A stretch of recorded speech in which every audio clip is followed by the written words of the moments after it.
গতকাল BCB board সভা অনুষ্ঠিত হয়, যেখানে বোর্ড সভা শেষে সাকিব আল হাসানকে আবারও জাতীয় দলে ফেরানোর বিষয়ে জানিয়েছেন বিসিবি মিডিয়া কমিটির চেয়ারম্যান আমজাদ হোসেন।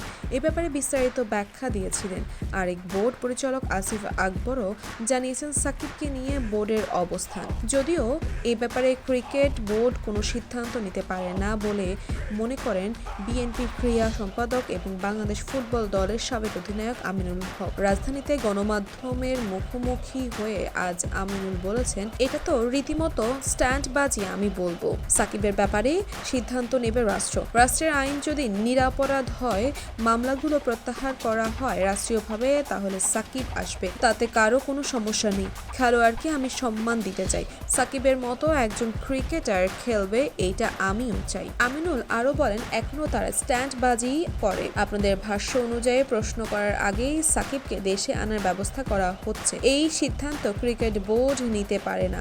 সাকিবের ইস্যু রাষ্ট্রীয় আইনের ব্যাপার, সেই আইন অমান্য করে ক্রিকেট বোর্ডের কোনো এখতিয়ার নাই সাকিবকে ফিরিয়ে আনার। সাকিব ফিরে আসুক, আমরা অবশ্যই চাই, তবে রাষ্ট্রীয় আইনের মধ্যে থেকে সাকিবকে ফিরিয়ে আনতে হবে।